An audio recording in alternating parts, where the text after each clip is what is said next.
You're watching Cars.tv. Welcome to the Pebble Beach Concours d'Elegance, featuring McLaren amongst some other things. I'm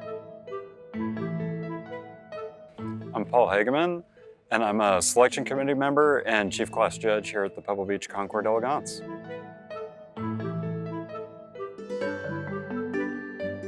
So last year, I was tapped to be the next member of the selection committee, which was obviously a huge honor.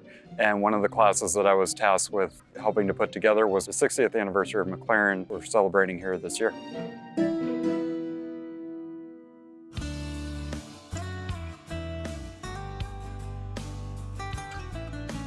Bruce McLaren was a racing car driver, and he set out to create his own car. And he started with an Elva chassis, and that is the car here sitting next to me. He was a great driver, but he also had a head for what it took to make a successful race-winning car.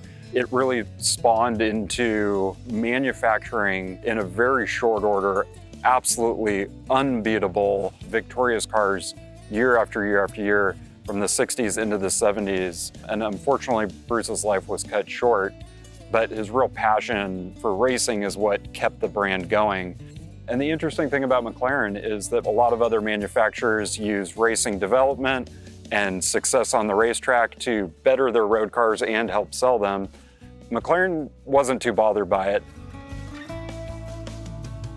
You know, today we think of McLaren as a supercar manufacturer, but McLaren is one of the most successful manufacturers of race cars of all time.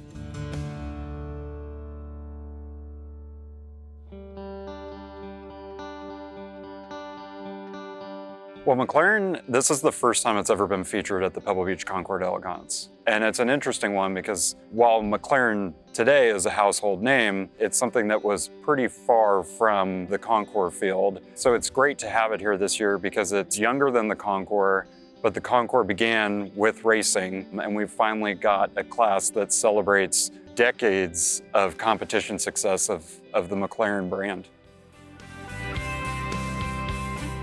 So in the McLaren class this year, we've got Can-Am racing cars, sports racing cars like this one.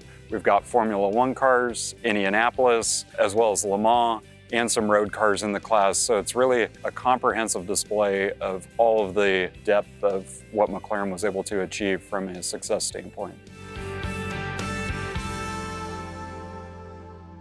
Race cars present a challenge when it comes to judging them, particularly on a Concours field. So these cars are beautiful, but not in necessarily the traditional sense. What we look at is technical significance or the particular race history or significance of an individual chassis. So those things all factor in. The other great thing about this class is we've got cars that are fresh out of restoration, and we have cars that have never been fully restored.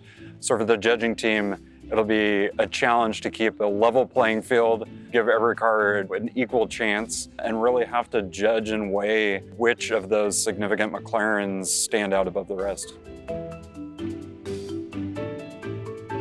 I grew up with older cars being very prevalent in my life, so I would say that the younger me would have thought that McLarens were very modern things.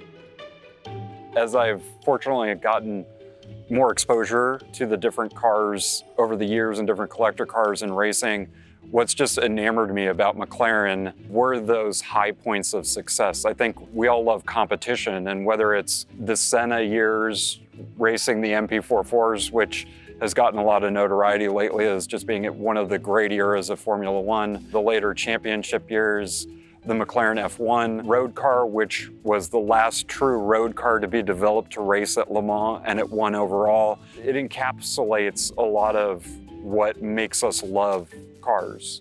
They were good at it.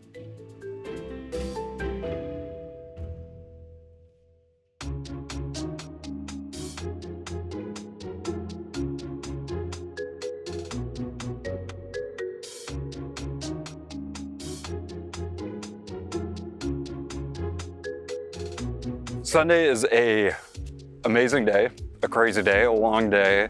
I think this year in particular is going to be an absolutely incredible year. The overall quality across the field is just phenomenal. There's numerous previous Best of Show winners on the field in some of the featured mark and model classes. We've got numerous anniversaries that we're celebrating. It's the greatest car week of the year, and it culminates with the greatest car event.